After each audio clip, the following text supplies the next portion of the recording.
Sloth Uni. Listen, we about a little bit over a quarter through with the NFL season. And we're starting to see kind of who these teams are, who they really represent. We really starting to see the dogs rise up from the average and the dirt go down to the bottom. Sadly, my team part of that dirt. We're gonna talk about them later. I don't want to talk about them right now. You know, we got something special saved for them dudes. Some real special saved for them dudes. But I don't even want to get into this too much. You know, we always be rambling. First off, we gonna start off with the 8 a.m. game. It was 8 a.m. for me. I'm in Central Time. But I know for some of y'all it'd be deadly. For some of y'all it'd be cool. Them the East Coast group would be cool for y'all. You know, the games don't be too late. You know, like I went to the East Coast. I was like, but I'm not gonna lie.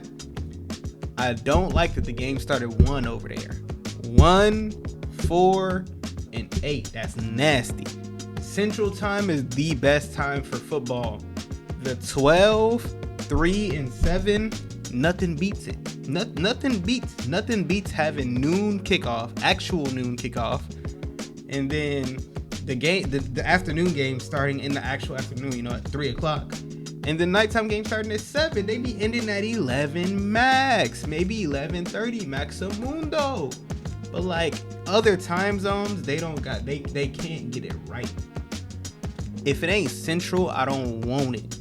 Like anything other than watching Central football is dirt. It's horrible. But let's get into the. Oh my goodness, something's in my eye. Let's get into the first game. It was the overseas game. Vikings versus Browns. Vikings doubled up on overseas games. I know they about to be jet lagged like crazy. They spent 2 weeks overseas. They about to be mad. They about to be mad jet lagged. It's a good thing they got a bye, because I'm not gonna lie. If they didn't have a bye, that was looking like a setup for the NFL. I'm not gonna lie to you. If the Vikings did not have a bye, I really would have petitioned if I was on the Vikings to like switch to something, because that's a setup. How you gonna have us out for 2 weeks overseas and then come back and play a team? That would be a setup.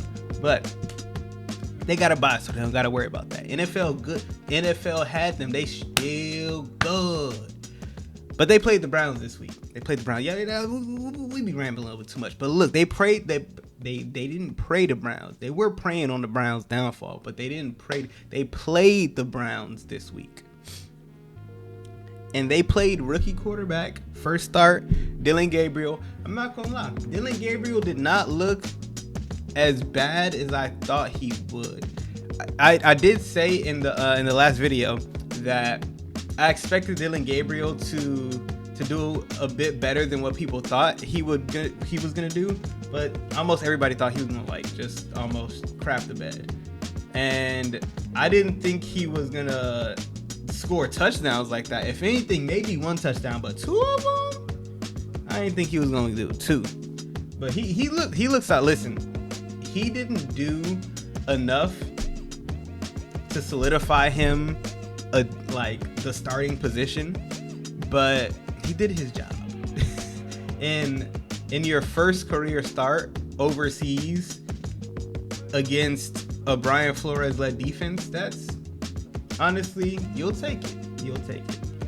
Especially because the Browns are young. They literally one of their at least 4 of their starters on the offensive side are rookies right now, between Dylan Gabriel, Harold Fenn, who's a beast, Quinshon Judkins, who's also a beast, and Isaiah Ford, who looks solid. So that's 4 of 11 starters already, just flat out rookies. So for what the team is, they're looking pretty good. I know their record isn't that great, but the Browns, if they can ever get the quarterback situation figured out, and I know a lot of people are kind of crapping on Kevin Stefanski, but I still believe in Kevin Stefanski as a head coach. I think that he's just had bad upper management with quarterbacks, and they really need to get this guy a quarterback ASAP, because when was the last time he had a quarterback? Baker Mayfield, and then the team let him go.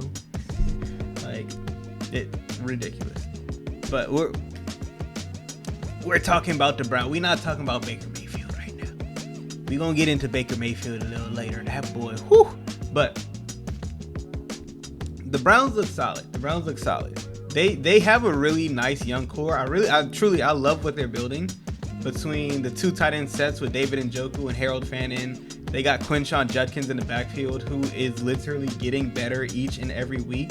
And the fact that he's come in and has set the tone on offense and become the engine of this offense with literally as a rookie, with literally no preseason, no off season. He had a rookie camp, but that was pretty much it. And he literally came in and just hit the ground running. And he's literally continuously getting better and better each and every week. You can see the game is slowing down for him. And once he actually starts to truly show his real colors, he's going to be a problem in this league. But I don't think the Browns are going to be anything too much this year. They even said maybe Shador starts later into the season. My prediction is, after hearing that, I'm not too sure about this because they said late in the season, so I'm not sure what their definition of late is. But my prediction that I said last video, I'm going to say it again just in case anybody hadn't heard it. Dylan Gabriel is going to get 4 games. They're going to hit their bye, and after the bye, they're going to give Shador a chance to play a few games. I said 4, but I don't know if they're going to give him a full 4, honestly. But I do think they're just literally trying these guys out.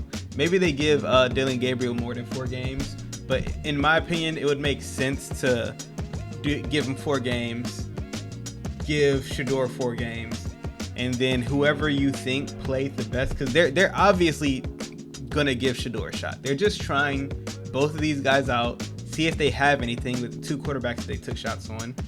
But in my opinion, it would literally make sense to just start Shador after the bye, and whoever you think is gonna be the starter or is gonna compete for the quarterback you take possibly in next year's draft, start him the rest of the season, and he can go compete or be the starter for next year. So that's what I would do if I was running this team. But again, we don't run these teams, we just talk about them. For the Vikings, I gotta adjust my cap. For the Vikings, it's been really refreshing, I'll say, to see how the Vikings offense has evolved with the dwindling quarterback play.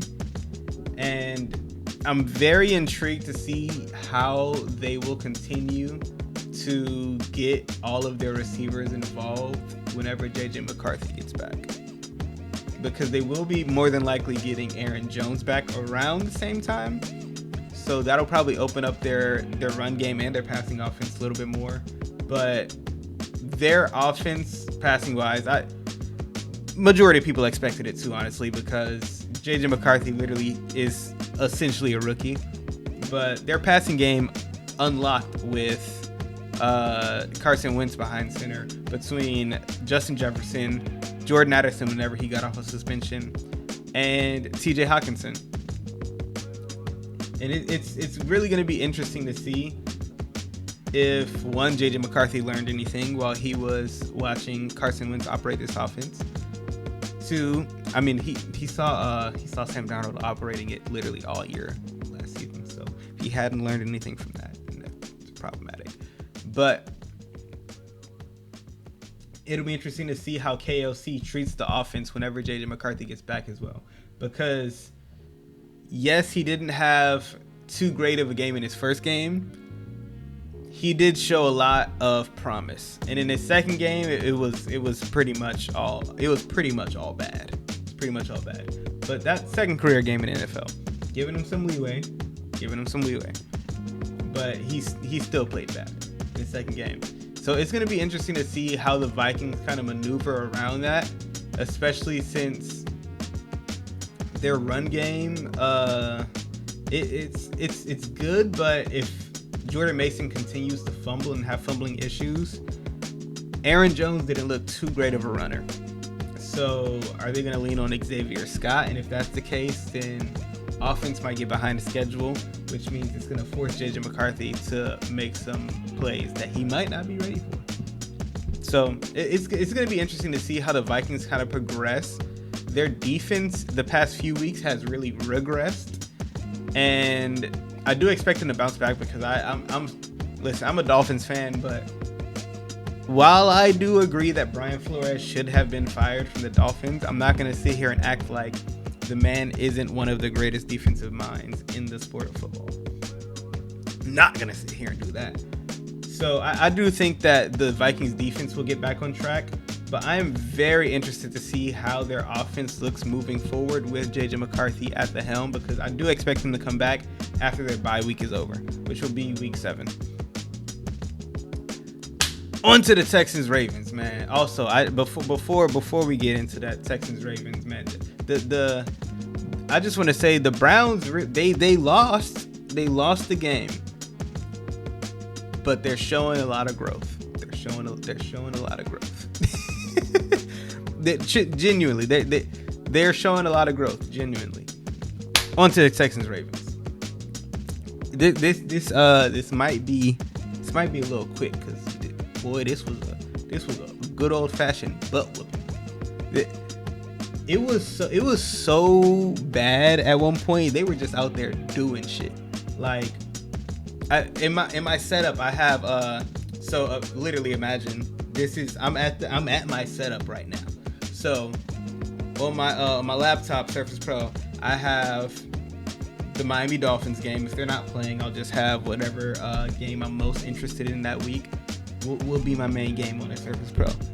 On the monitor that's right behind this camera right here, I'll have the 4 other main games that I want to watch, or 3 games, and in this case today I had Red Zone because there weren't too many games on at 12 o'clock. And then on the TV, if we have a full slate, I will have 4 games on the TV.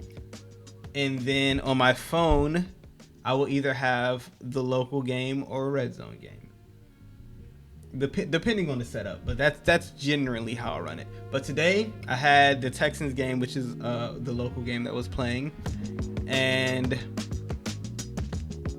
I was watching all these 4 games, looking at the Dolphins game, boom, looking at my phone for the other local game.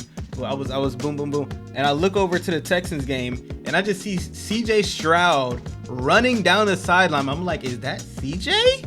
Literally, I'm just like, okay. Is that CJ? Oh my God. The Texans, it was good to see them kind of get back on track. I still don't think they'll make the playoffs. Genuinely, I don't think their offensive line is good enough. Yes, they did just have a monster game against the Ravens, but the Ravens defense haven't been able to stop anybody all year.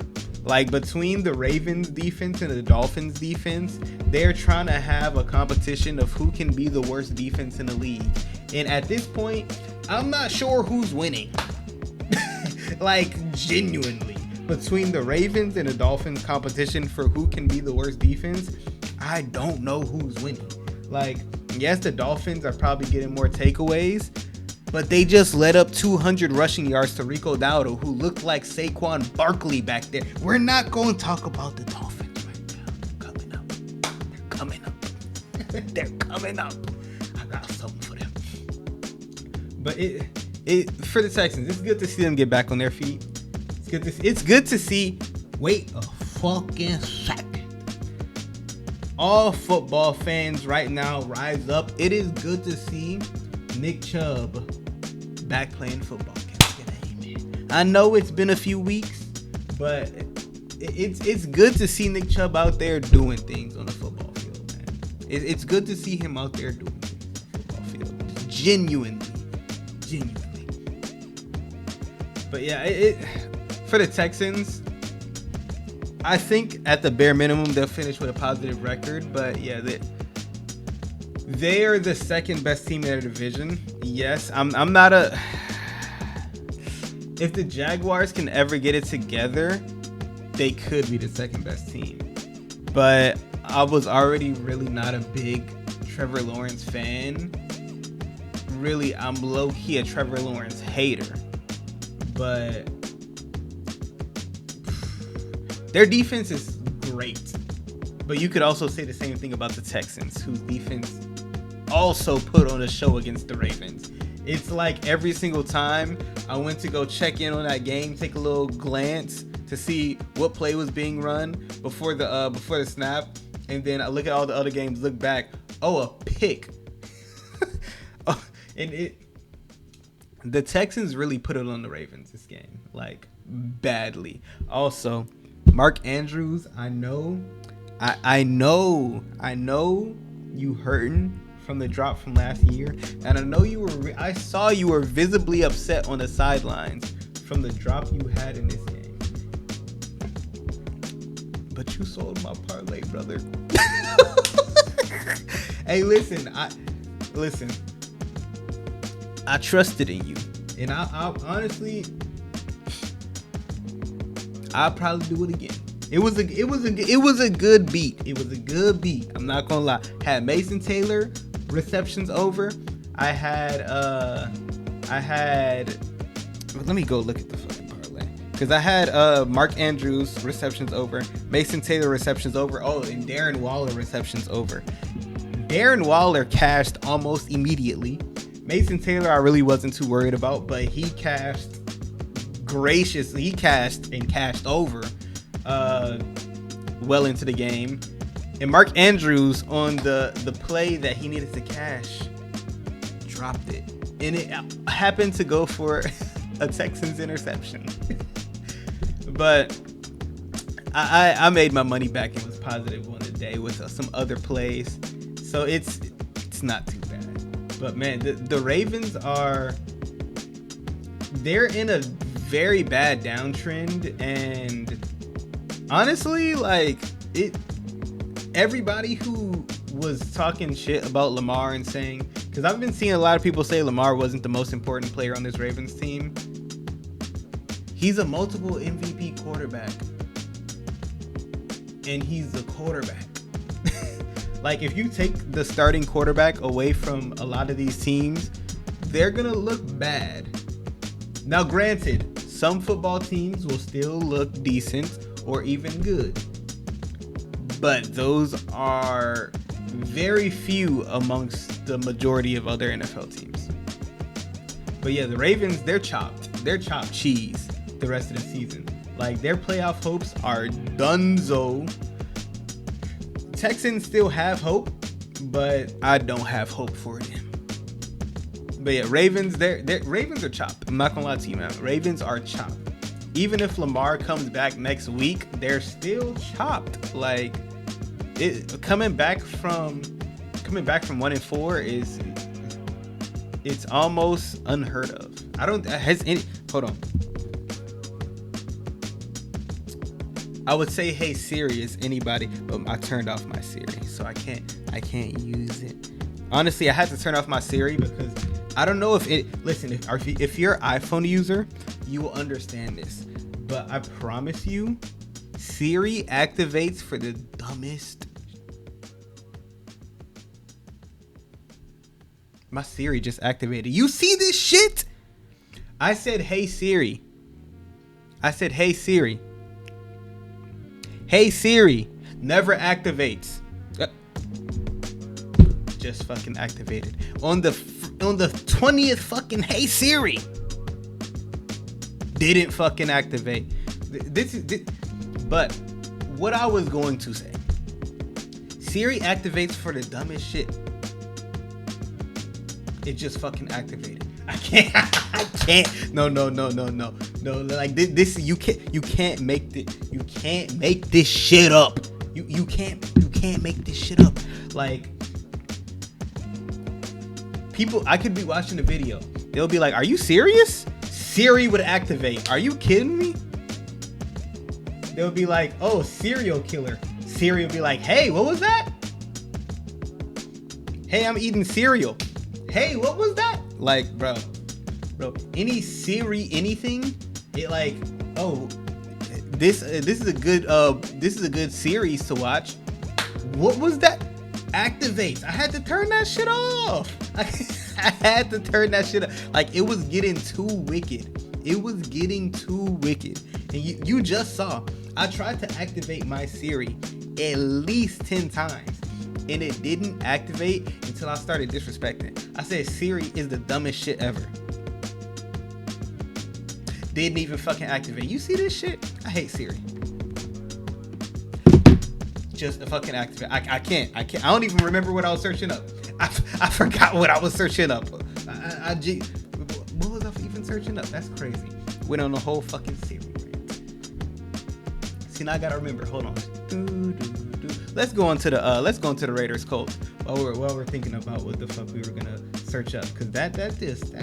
Oh yeah, I remember it. Has anybody ever come back from a 1-4 and made the playoffs? Hey Siri, has anybody made the playoffs starting 1-4 in the NFL?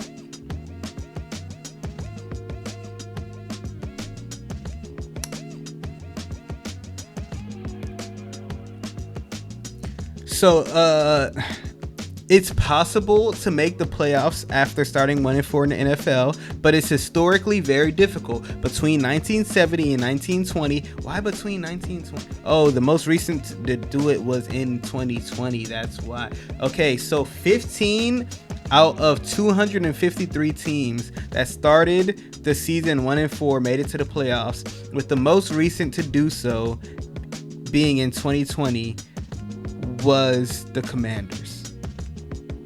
Hey Siri, what was the Commanders' record in 2020?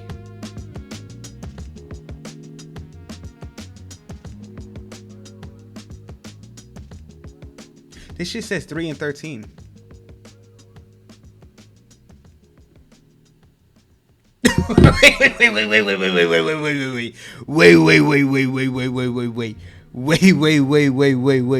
Wait. What? Hey Siri, what was the Commanders' record in 2021?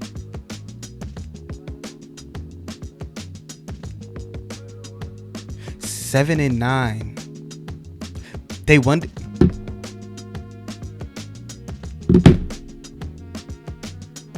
I forgot about that shit. The Commanders won the division in 2021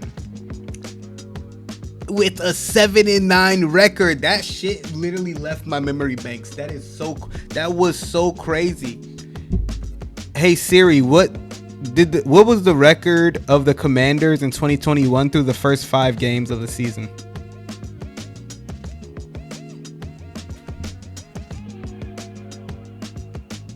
They started 0-5. Wait. Hey Siri, what was the Commanders' record in 2020 through the first 5 games?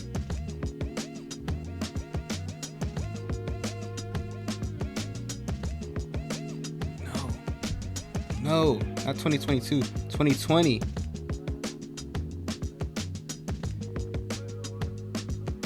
Okay, so they finished 8-8 in 2020. Hold on. See, now I gotta do more research, because bro, what? Because maybe it was 2020. Okay, so 2020. Okay, so the 2020-2021 season was when they finished 7-9, and I'm assuming that's when they started 1-4 and still made the playoffs off some fucking fluke shit. That's absolutely wild. I forgot about that. I was giving them so much shit. I was like, bro, I was giving the NFC so much shit. I was like, bro, y'all really let a 7-9 team. That was literally the NFL the almost peak NFL least. Cause y'all let a 7-9 team win your division. What kind of soft shit y'all got going on over there, bro? Can't nobody get 8 wins? Y'all let a playoff team sneak in at 7-9, bro. I wish the AFC was like that.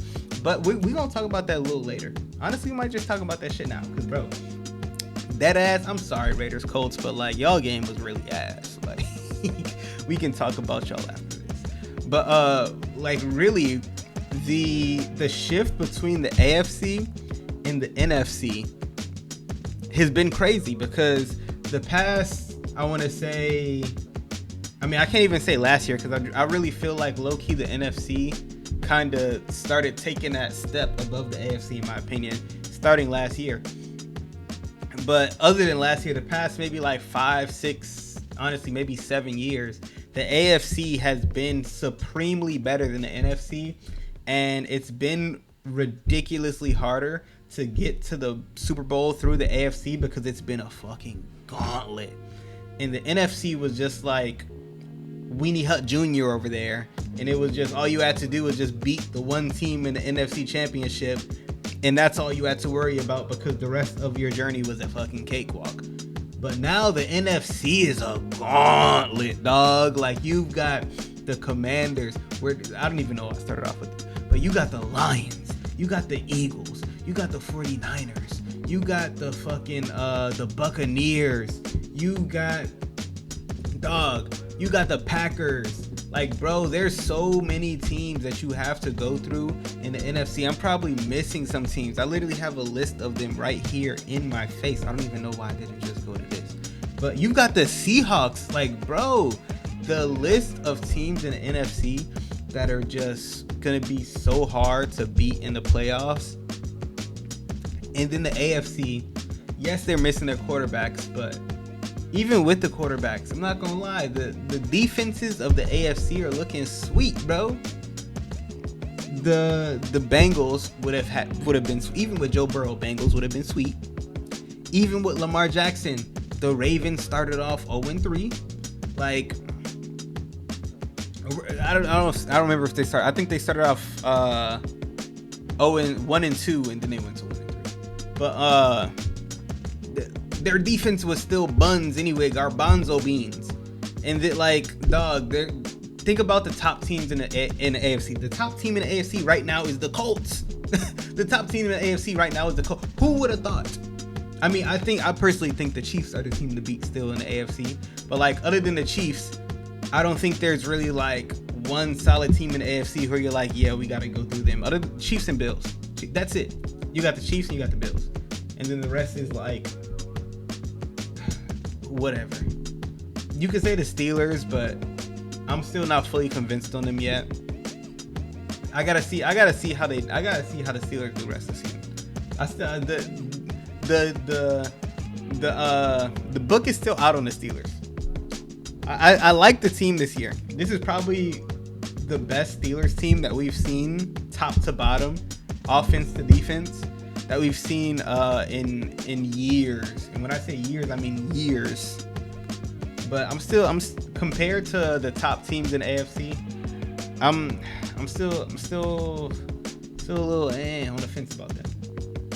I'm not ready to put them with the Chiefs and the Bills just yet, but they're definitely a cut above a lot of these other AFC teams. But I just have to go on a little rant because the state of the AFC right now is like, it literally just flipped like within a season or two.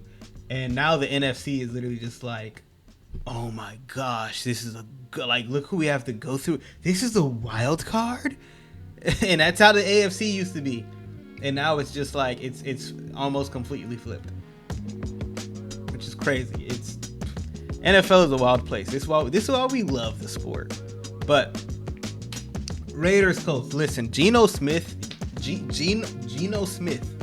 brother, you got to get it together. Hey, listen, you got to get some shit together, brother. Look at you guys, you got to get it together, brother, because you're gonna get benched. You're gonna get benched playing like this. Yeah, I'm surprised it didn't happen last week.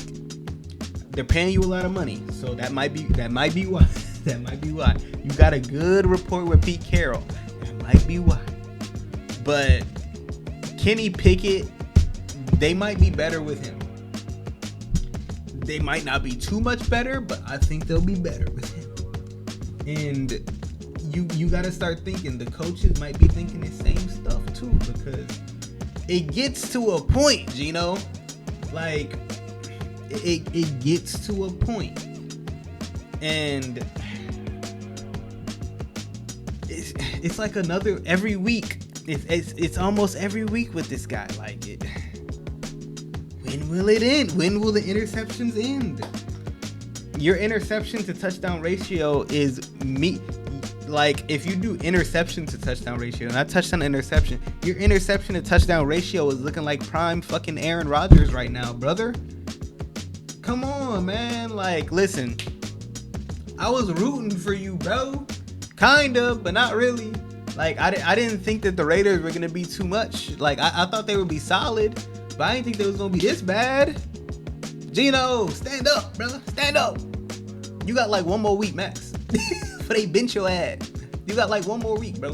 You got, because it's getting out of hand. Like, the team is getting tossed around.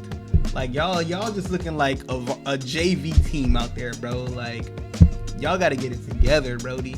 Ashton Genty started cooking, and the Raiders just turned to shit. Complete shit. But the Colts look nice. Colts look good. They're number one in the AFC, but it doesn't feel like it. Like, they're number one in the AFC by record only because does anybody really think this team can go beat the Bills or the Chiefs?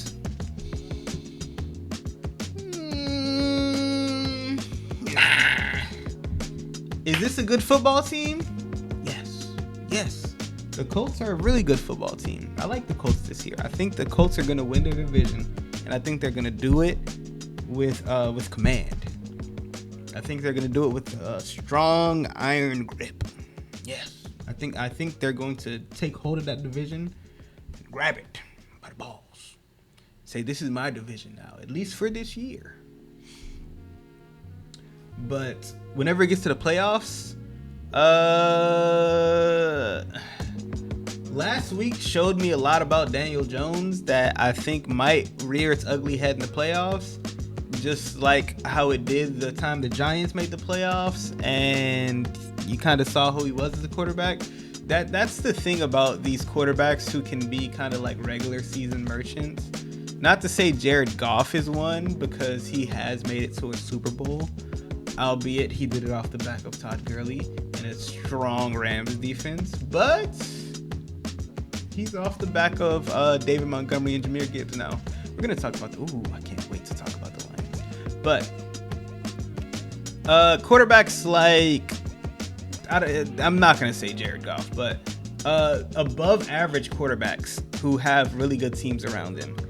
In the playoff, the quarterback play kind of tends to get exposed a little bit, because it's a lot more difficult football, and it's just like they have so much more time to scheme and they have so much film on you that all of your mistakes really just get amplified. And Daniel Jones is prone to making mistakes at times because he's not the greatest of quarterbacks, but he is a pretty good quarterback. So I think that the Colts might be able to win a playoff game depending on who they play.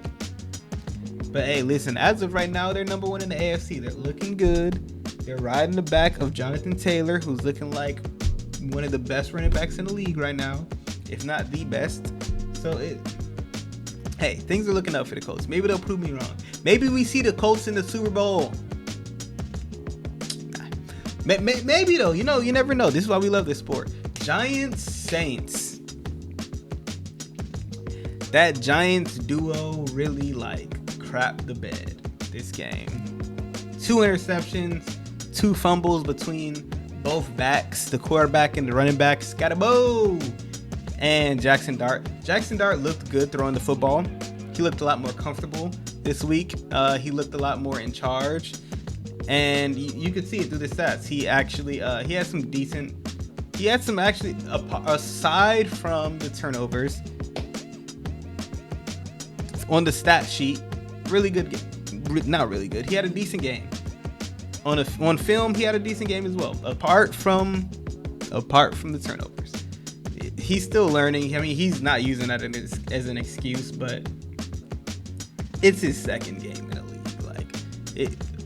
I don't think anybody's really expecting him to just light it up. Maybe inside the organization they are, because they seem like they have a lot of faith in the guy. And I mean, I understand why. He puts a lot of time and effort into his film work.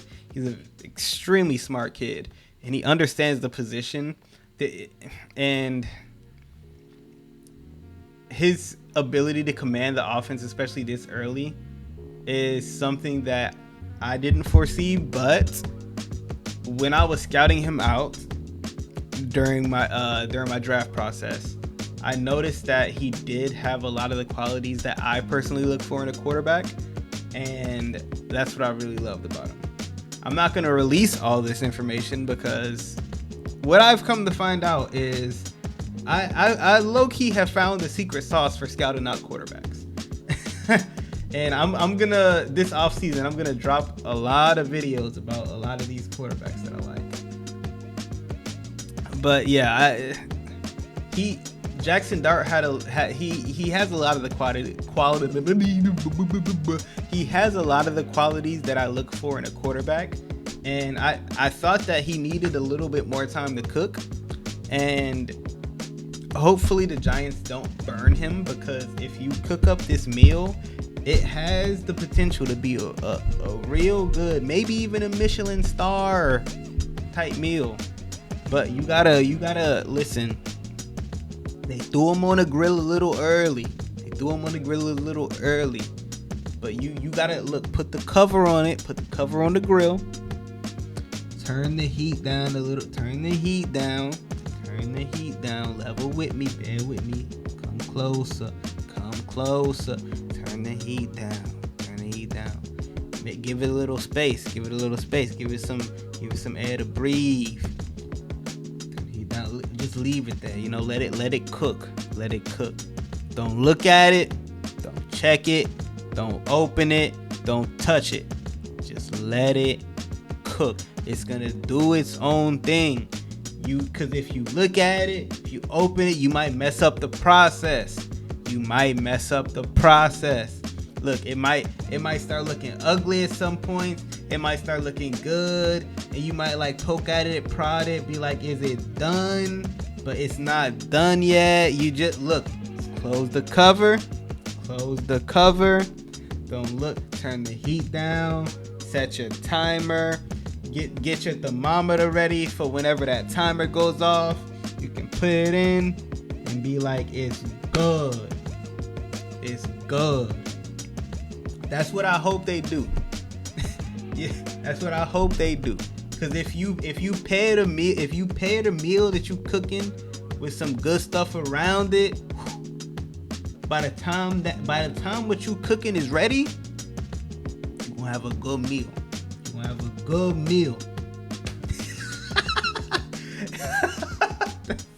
That was so fucking stupid. But moral of the story, I think the Giants are going to be really good for the foreseeable future if they can actually build around Jackson Dart.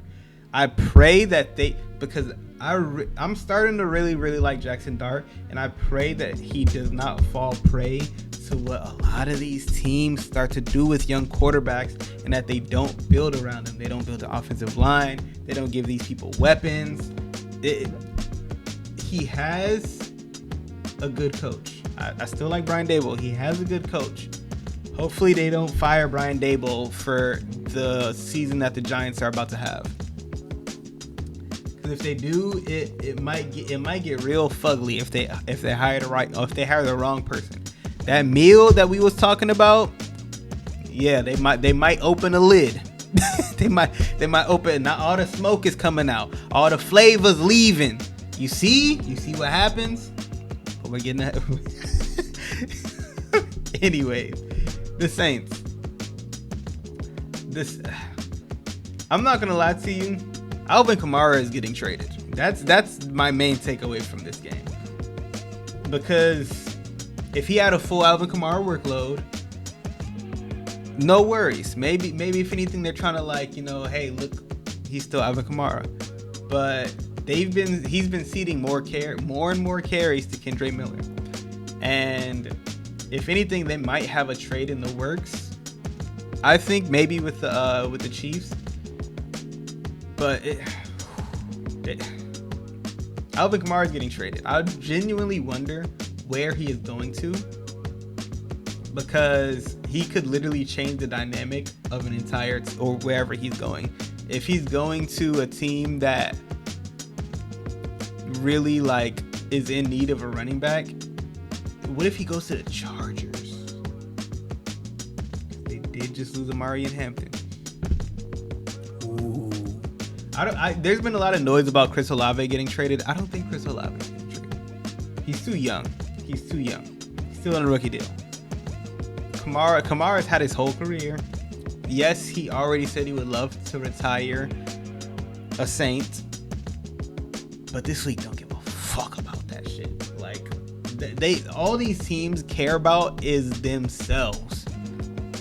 There's no loyalty to these players, even when there should be.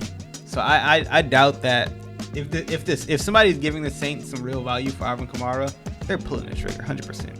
And the fact that they've already started to bring in Kendre Miller kind of shows me that maybe they do have a deal on the table for him. And it's good. It would be weird to not see Alvin Kamara in a Saints uniform, but yeah, honestly, we haven't even talked about this game, but the most Giants thing to do is to beat the undefeated Chargers and then lose to the Saints. And the most Giants thing it would be to do to fucking beat the Eagles next week on Thursday night, or this week, really, technically, since it's technically Monday when I'm recording this. But I think this game was more indicative of the Saints defense really making plays when they needed to, and the Giants kind of just like shooting themselves in their own foot. So it comes with the learning process of having a young team. It's the trials and tribulations. So I'm not really too worried about the Giants in the grand scheme of things for what they're building. But this season, they'll chop. Both of these teams are chopped. Dead ass. Both of these teams are done easy. Yo. On to the Dolphins Panthers. Cue the sad music. As a Dolphins fan, I think listen, I know we were talking about the whole 1-4 thing, teams making the playoffs. Our season is probably over. It sucks, especially because we did just lose Tyreek Hill. But and that's not even a reason why our season is over. Our defense is in absolute shambles right now. Let up 200 yards to Rico Dowdle.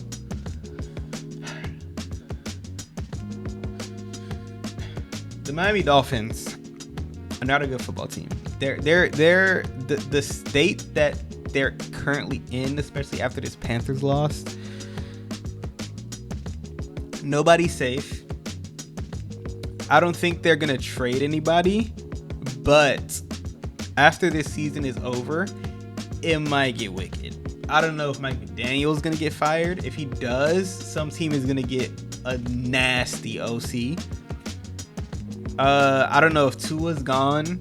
I doubt that they trade, or I highly doubt they cut Tua. But I doubt they trade Tua, if anything. If I were running this team, I'm drafting a quarterback.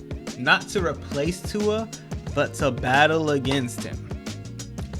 May the best man win. Because one thing I've seen is there's nothing wrong with competition. And I feel like Tua been living a little too comfortable on the Dolphins.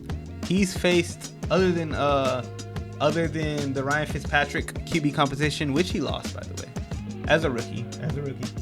But also with a head coach who didn't really like him that much. But that was the only really quarterback competition that Tua has faced. And while Tua has been playing since week 1, he has been playing very good.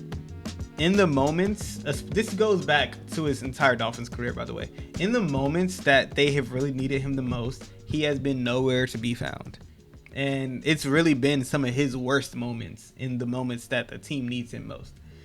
I will say in his Panthers game, one, he should have never been in that position to begin with, because there's so many things wrong with the Dolphins, not even just the defense.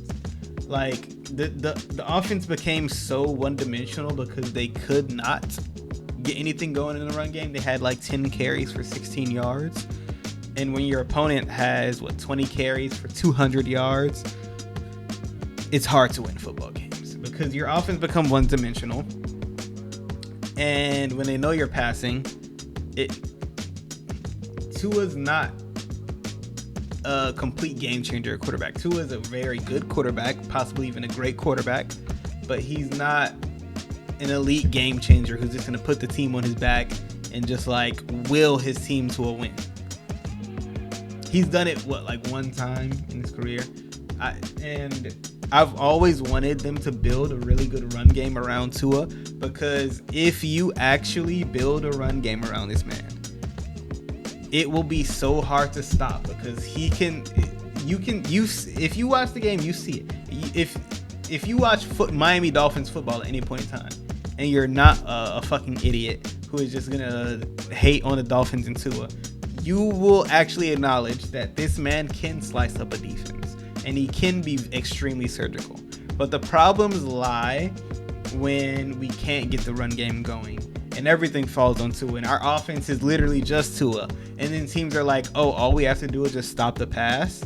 Okay, then we'll just crowd the middle of the field and take away their first read, because they don't have enough time, because the offensive line is just fucking speed bumps, and they can't have any really developing plays. So if we take away their first option and there's a defender right in the QB's face after that, what are they gonna do?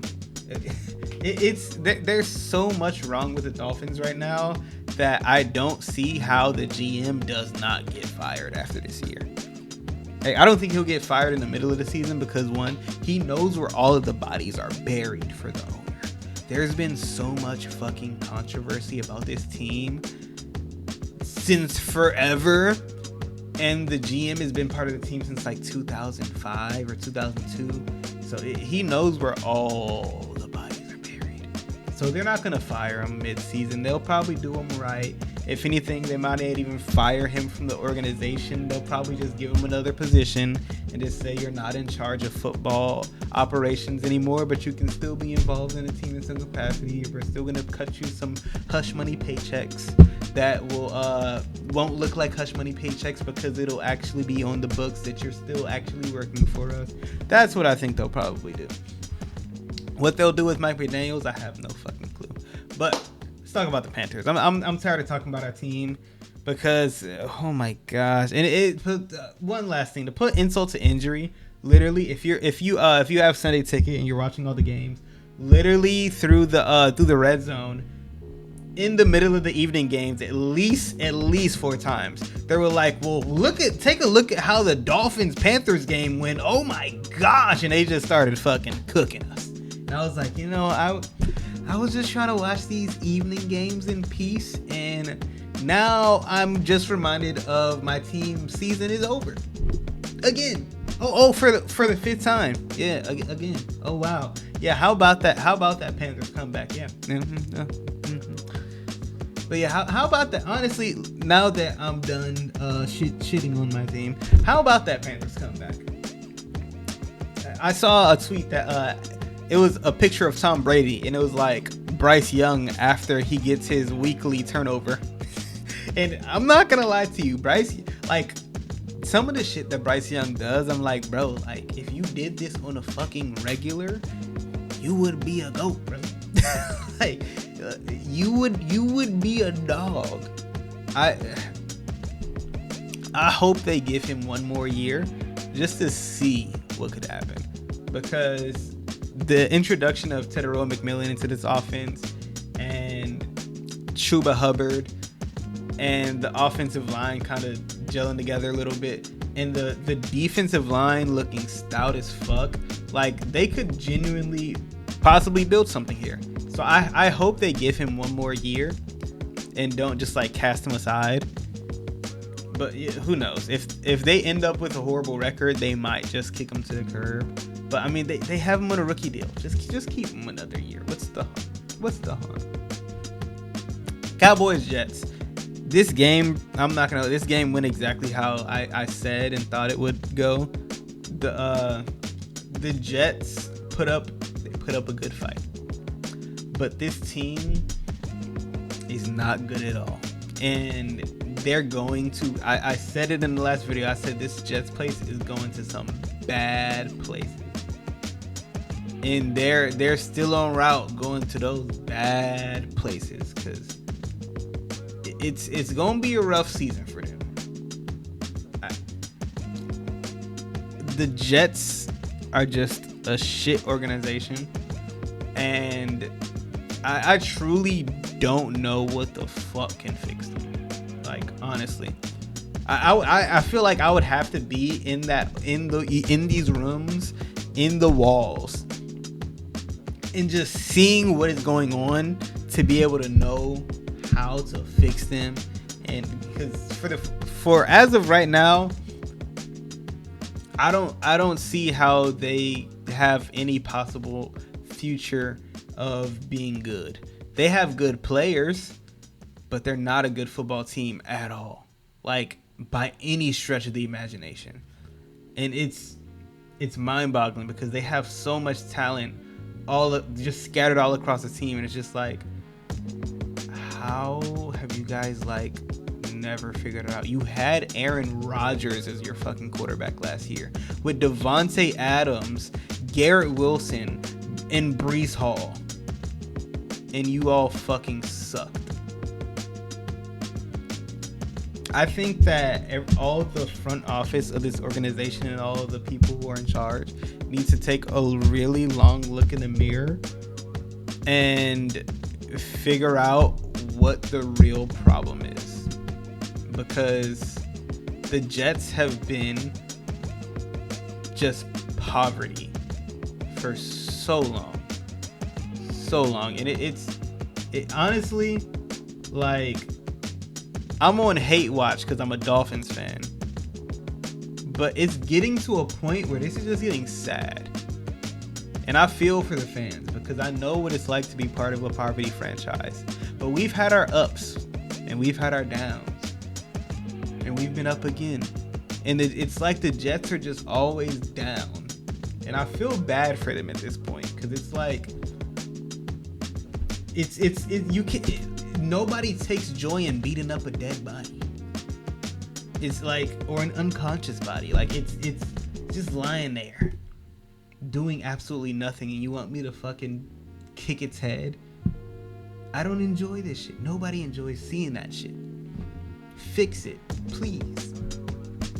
The Cowboys are looking a bit better. How about Javonte Williams, dog? Like, to be able to fully come back, like he looks like how he did in his rookie year. I'm gonna keep saying it because it's just like, wow. Broncos gave up on him a little bit too early. Because he looks great, and he has found a home. Like, he has found a real home in Dallas, and I'm happy for the man. Whenever CeeDee Lamb comes back, I think that they'll have a bit more successful offense, but it's gonna be tough for them to make the playoffs because they got the Eagles in that division, and they've got the Commanders. So at best, you're trying to fight for a wild card spot in what's a really tough NFC. And honestly, seeing how this team is right now, I don't even want to say it's probably for the best that they traded away Micah Parsons. But even if they had Micah Parsons, they would still probably be a shit football team. They'll just be a shit football team with Micah Parsons on the defense, who is making plays for them. But I don't even want to say shit football team. They're not a shit football team. I take that back. They would be an above average football team. Right now, I think they're an average football team. But with Michael Parsons back in the fold, they would have been an above average football team in a very stacked NFC. And I think they would still be in the exact same situation that they are right now. So I think Jerry Jones kind of looks at this as like a soft reset year, kind of just get things back on track. Hopefully they do. But I mean, I can tell you one thing: they have a better outlook than the fucking Jets. Goodness gracious, please fix it. Like it's getting to a point where this. I'm telling you, it's actually so sad. Like, just being a fan of the game and seeing that there is a team out here that is just like, just abysmal. It's horrible. Broncos, Eagles.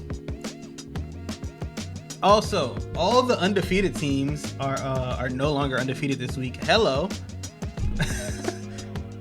there was a tweet like, oh, who's gonna lose their undefeated first between the Eagles and the Bills? Huh. Both of them. I mean, technically, I guess the Eagles, since they played first. But yeah, they both dropped that donut this week.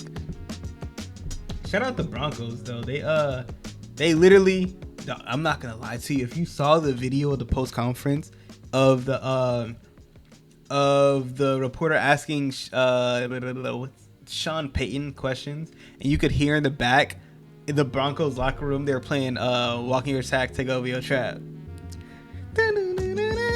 Walk your trap, take over your trap. Walk your trap, take over your trap. Yes, trapping.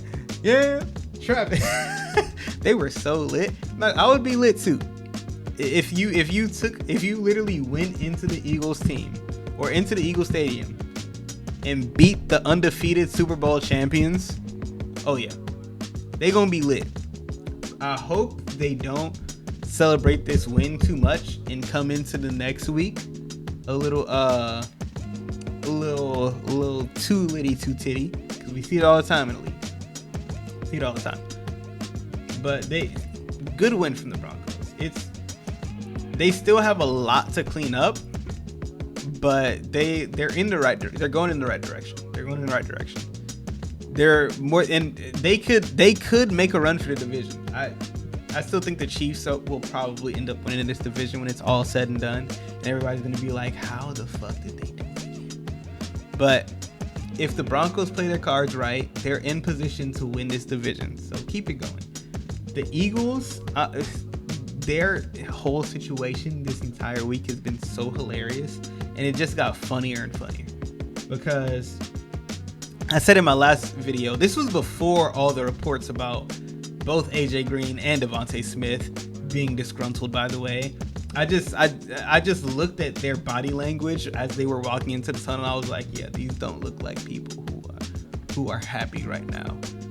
Through a win, by the way, they looked upset, which I get it. They're competitors. They wanted to be involved in a win. And the Eagles' offensive decision makers' answer to that was to force feed all of the pass catchers the ball and only give Saquon 6 carries, and it resulted in their only loss of the season. And I can guarantee you, I can almost 100% guarantee you that both AJ Brown and Devontae Smith, when they were saying we want to get more involved into the offense, they didn't say completely fucking phase out Saquon Barkley to the point where he didn't even hit 7 carries. They were just like, just throw us the ball more, bro. Just a little bit more. Like, we're not getting anything over here. We're not even getting involved in the offense. Like, we're not even helping the team win with through the air or anything. Like, we're just out here running routes, blocking, stretching the field out, making a play here and there. Like, what are you guys even paying us for? And they decided to air the ball out and actually got their first loss of the season. I think they will. I think they'll kind of balance things out next week against the Giants. But if they go in and don't run the ball with Saquon Barkley after only giving him 6 carries, mind-boggling. But no, I think they will go back to actually running the football. And what I really hope doesn't happen is that they just full swing back the other way, and it's just like, dog, well, what's the, like, no, like, there was a problem with your wide receivers that they expressed, and you guys went full swing in one direction when you could have just do a medium swing, just balance things out a little bit. It doesn't have to be all run or all pass. It's not like you guys haven't done this before, which is funny in itself. They used to be a completely balanced offense, and now it's just this year, just run. In this game against the Broncos, they were just, oh yeah, we're just gonna air this motherfucker out. It's so hilarious to me that they're acting so stupid about it. Which I don't know if this was a here, damn, you wanted the ball, get the fucking ball. Which is, if that's the case, that's so disrespectful, because it's not like AJ Brown and Devontae Smith are bad teammates. They could have easily went out into the media and were just shit ain't right. But they, for the most part, they held it in, and they just were just listen, we need the ball more, just a little bit. But yeah, all the way full swing in the opposite direction is crazy. Buccaneers Seahawks. Hold on, I need to take some water. I've been talking a lot.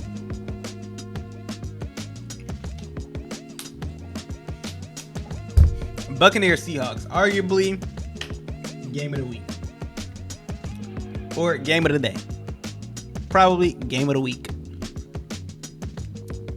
Absolute hard knock classic. Not classic, but man, it's been so amazing to see both of these teams play every fucking week. And it's funny, this game literally played out almost exactly how I predicted it. Down to the fucking T, which is diabolical. I said that again, if you didn't get that far into the video of the last one, or if you didn't even watch it, I said that the Buccaneers and the Seahawks were literally gonna go bar for bar, band for band, and I was like, this game is literally a toss up. But the only reason I'm taking the Buccaneers is because I don't think that Sam Darnold will be able to make the plays that is needed late in the game to be able to get his team to win, and he threw a fucking pick. Don't get me wrong, Sam Darnold balled out. I for one will literally be the first on the apology train, because I didn't think that Sam Darnold was going to be this great on the Seahawks. I thought it was going to be okay. And when they first signed him, I thought it was a horrible signing. But then they got what is it? Then they got Cooper Kupp. And I was like, okay, I see you're mixing it up a little bit. They're getting the Mandem some help. I was like, you know what? They might be working with a little something here. But then I saw the way their defense was playing this year, and I was like, okay, y'all got something. And the way Sam Darnold has been dealing, yeah, if Sam Darnold can actually perform in the playoffs, the Seahawks will go far. But how about the Buccaneers, though? No Bucky Irving, no problem. Baker Mayfield is probably, out of all the QB turnarounds, he's the best story, and he's probably the best quarterback. He is making a case for MVP right now, and honestly, the past 2 years, he has made a case for MVP as well. Baker Mayfield has been playing the best football of his career, and they just drafted an absolute stud in Emeka Egbuka, and Chris Godwin is getting healthy. They're getting Mike Evans back. They're gonna get Bucky Irving back. Their defense looks good. Between the Buccaneers and the Lions, the Eagles are gonna have a run for their money, in my opinion. Those are the three teams who I think could actually make a real deal run for Super Bowl. I thought it was gonna be the Packers, but they've been letting me down. But I genuinely think it'll be between the Lions, the Buccaneers, and the Eagles. The Packers could still get frisky, but they were letting me down, man. But yeah, this was a great game. It's been a joy to watch the Buccaneers and the Seahawks play football each and every week.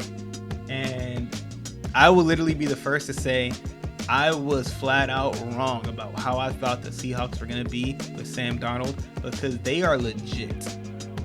The Seahawks are some dudes, especially their defense. Like I know I keep talking about the defense, but their defense is so good. Titans Cardinals. This game, bro. Like, this game. If you didn't see that play, and that's all I'm gonna refer to it. I'm not gonna list names. I'm not gonna say what happened, because if you saw that play, everybody knows what they were doing during that play. That was some of the goofiest stuff I've seen in a while. And I was literally telling all my friends, I was like, I'm not gonna lie, that play is why football is not scripted. Because what? That was so hilarious. So you know what? I'm gonna say it. This guy Cam Moore throws a pick. It's intercepted by the Cardinals. Boop, boop. Tucks it in.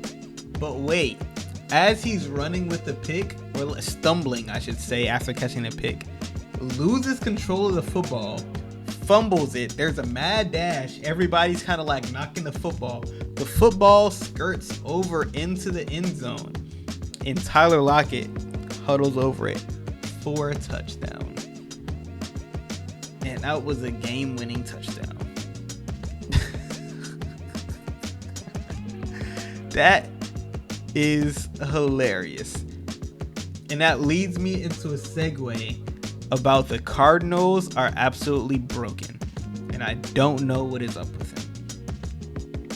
The Cardinals aren't Jets bad, but the entire stint and period of the Kyler Murray era has been just underwhelming is the best way to put the entire Kyler Murray era of the Cardinals. They haven't won anything. If I recall, they literally haven't even made the playoffs. If they made the playoffs, it was 1 year. They've been mediocre pretty much the majority of the time, and they've been through various head coaches. I genuinely think that this might be Kyler Murray's last year as a Arizona Cardinal, because if you're the front office, what incentive do you have for sticking it out with Kyler Murray? Because you've seen what he can give you, and it's not like you haven't tried to work around it. It's not like you haven't. I mean, don't get me wrong. It's not like they've been drafting the greatest of players or building the best of teams, but for what they can do, this is I think they're maxed out. Not in terms of potential, but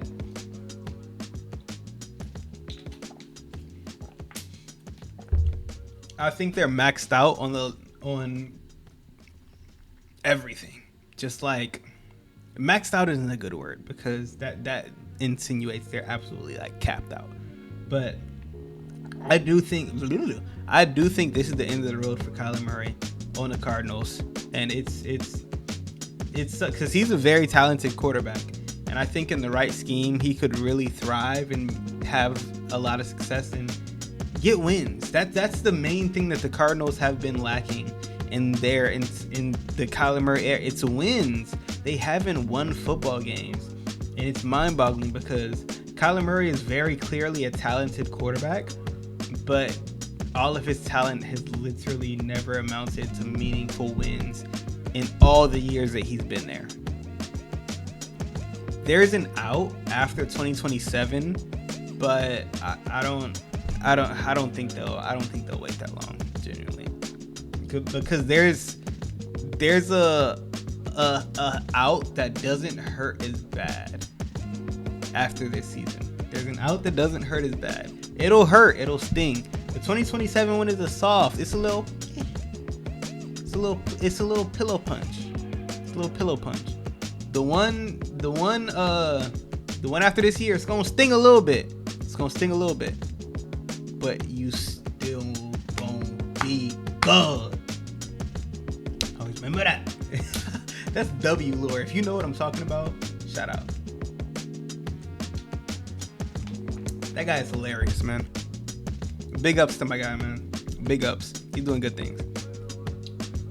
But yeah, this Cardinals loss was very embarrassing. Also, this doesn't change the fact that Brian Callahan still deserves to be fired. The Titans are not a good football team at all. Like, the Titans are not a good football team. And the Cardinals just lost to them, which in a way that sums up the entire Kyler Murray era for them. And it's I think people in their front office are starting to get fed up, and the decision makers are starting to get fed up. I genuinely think we are watching the final games of Kyler Murray as a Cardinal. Will he get traded mid-season? I don't think so, but I don't think he starts next year for them. 1,000%. I don't think he starts next year for them. Commanders, Chargers. So the Chargers, their offensive line is not holding up at all, and the Chargers are just on a downward trend. I mean, they'll probably beat the Dolphins next week and get back up, but just because the Dolphins can't stop anything, like anything. But the Chargers they're in a bad place right now. Like, they started off 3-0 in the division. They started off 3-0, all 3 wins against division people. And now they're looking at 3-2. Maybe even 3-3 if the Dolphins somehow upset them. And it's literally their offensive line hasn't been able to stay healthy. They've had a myriad of injuries all throughout the offensive line, and it's like one's offensive line can only take so much. And the team is slowly starting to fall apart, especially with the loss of Amari and Hampton, which is a huge blow, especially because they lost Najee Harris. They got 2 running backs because they wanted to be able to run the ball effectively. They lost both of them in week 5. It's not even week 6 yet. Week 5 isn't even over, and they've already lost both their starting running backs. It's a tough blow. I think they might be in the market to trade for a running back, as they should. But if they do trade for a running back, it'll probably be somebody cheaper.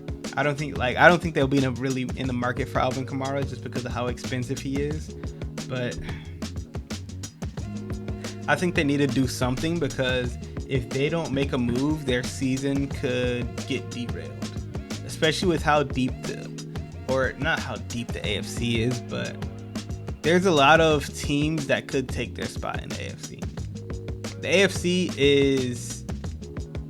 it's not top heavy, but there's only like 2 or 3 really, really good teams, and then there's like one big clump of like good teams, and the Chargers are in that clump. So I think they will be okay, because I have faith in Jim Harbaugh. I have faith in the coach. I have faith in a lot of the players there. They have a very talented football team, but they definitely need to figure some things out and make some moves, or else the holes that are in the ship right now are gonna keep getting filled with water and just keep bringing the boat down. The Commanders finally got Jaden Daniels back healthy, and they got the win over the Chargers. They got the dub. They got the W. And I just want to say, Bill Cal Krosky Merritt era is here. Anybody that there were a lot of people who were victory lapping me with all the tweets that I was doing about Bill Krosky Merritt on Twitter, and all of those people are gone now. They literally disappeared. Thanos snapped into thin air, because as I kept saying, this man is a rookie 7th round pick. he was the 5th or 7th, one of those. He was a late ass fucking round pick. And an old school head coach's team, he's not going to just give him the job outright. He has to take the steps in order to build and become that guy and earn the respect of his team and earn the respect of the veterans and earn the respect of the coaches before he can actually become that dude. And now that he is, oh my goodness, he is unleashed. He looks good. I didn't think he would look this good, but Bill Krosky-Merritt is a dude. And paired with Jaden Daniels and Deebo Samuel, who has found himself a home. Shout out Deebo. That was one of my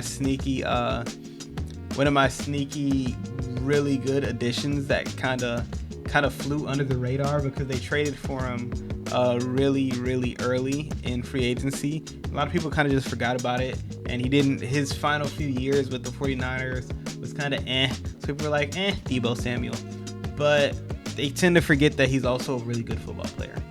And what's the guy's fucking name? Cliff Kingsbury. It's really late. Cliff Kingsbury tends to really do well with good football players. And I knew Cliff Kingsbury was going to have fun with him. That came out wrong. But I knew Cliff Kingsbury was going to have a lot of fun integrating him into the offense. There we go.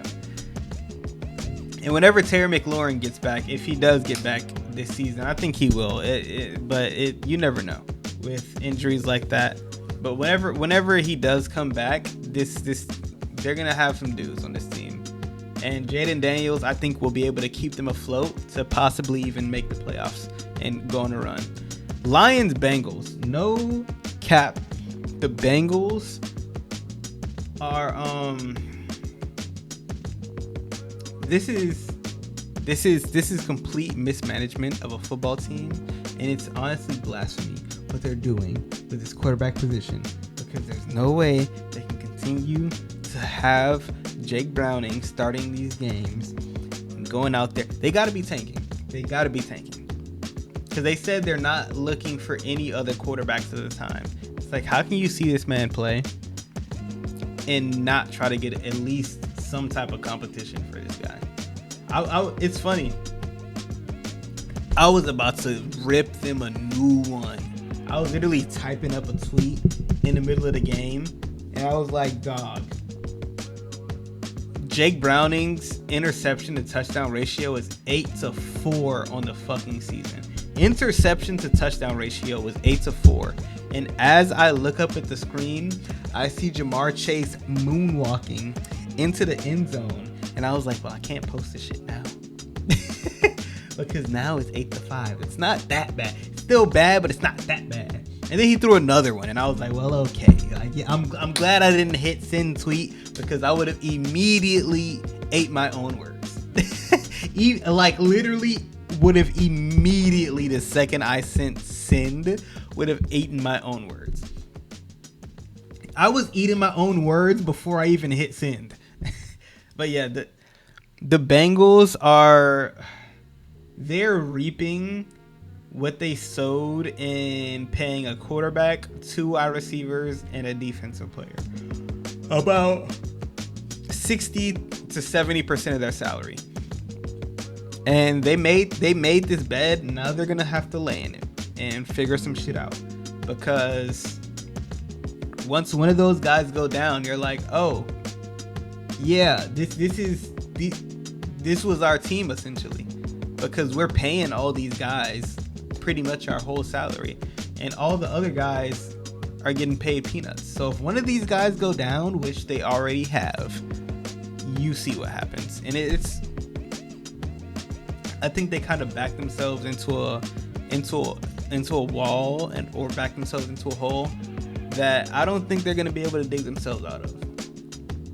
And it's ridiculous that the Steelers had a bye week and they still got to win because everybody in their division lost. Like, the Steelers are a good football team, but they're literally just being handed this division on a silver platter by everybody else in there, which is ridiculous. The Lions, oh my goodness. They might just be the best team in the NFL. Like, genuinely. After that loss to the Packers and everybody was like, oh my gosh, is the Lions offense going to be the same without Ben Johnson?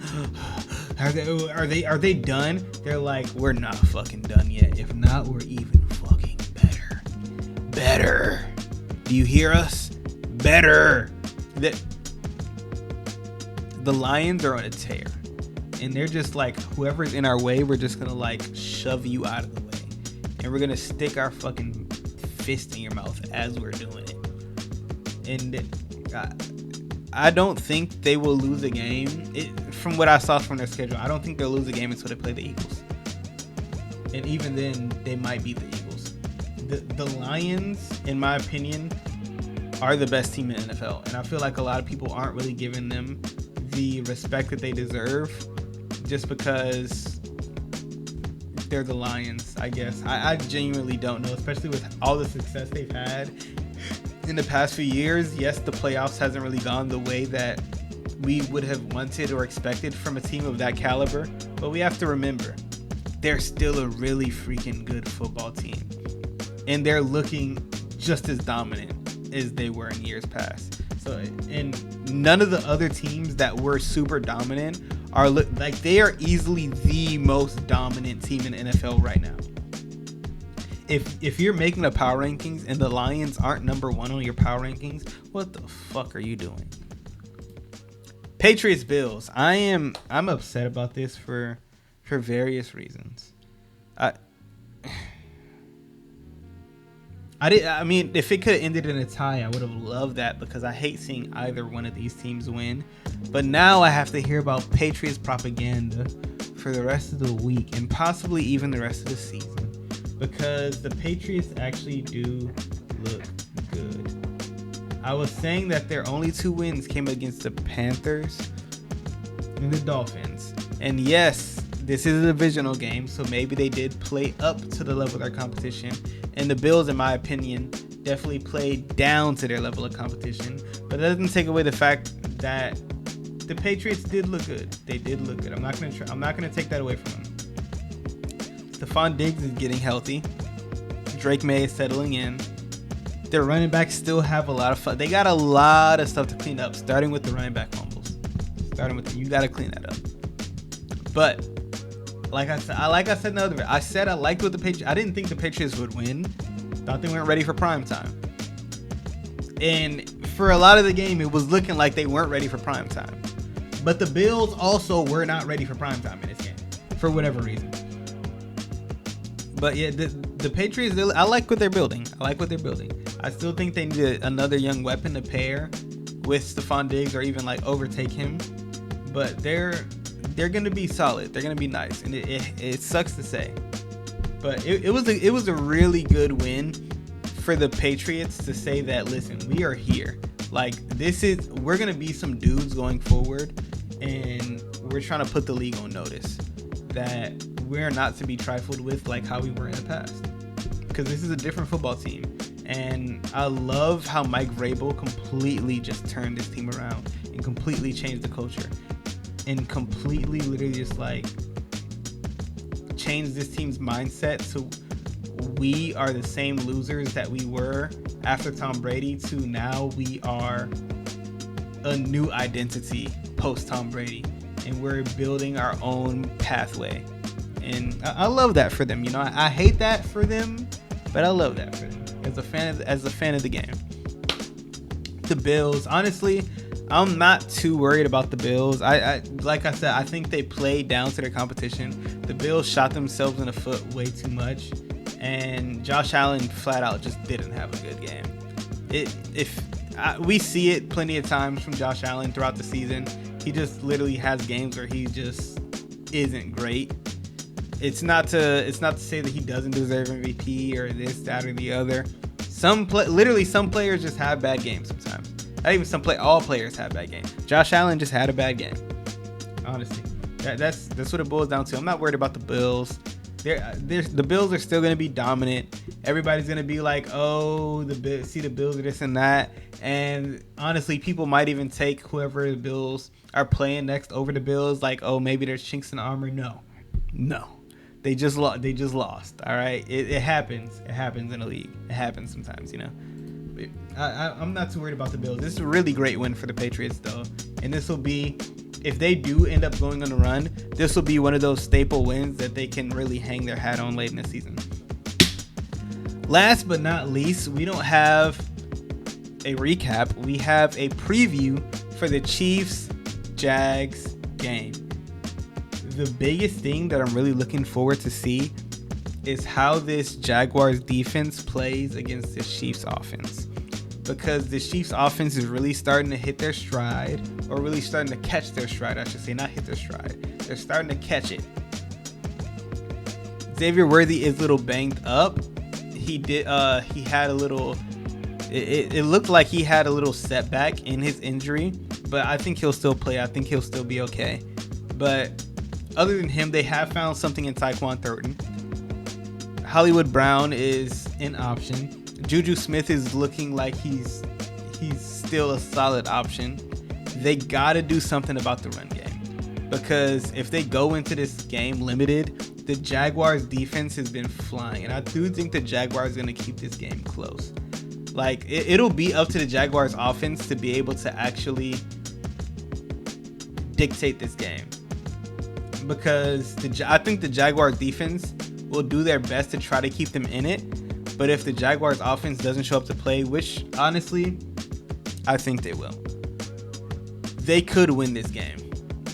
The Jaguars could mess around and win this game. I still have the Chiefs because it's the Chiefs and Patrick Mahomes, and I've never tried to bet against them in games like this. But I think the Jaguars are really going to surprise a lot of people in this game. I think they'll surprise a lot of people because their defense is playing out of their minds this season, and I genuinely think it'll continue.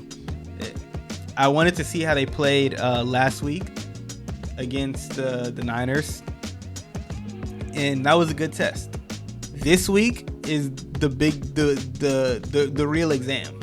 If you guys can show out against the Chiefs, y'all are certified. If you guys can show out against Patrick Mahomes, y'all are certified.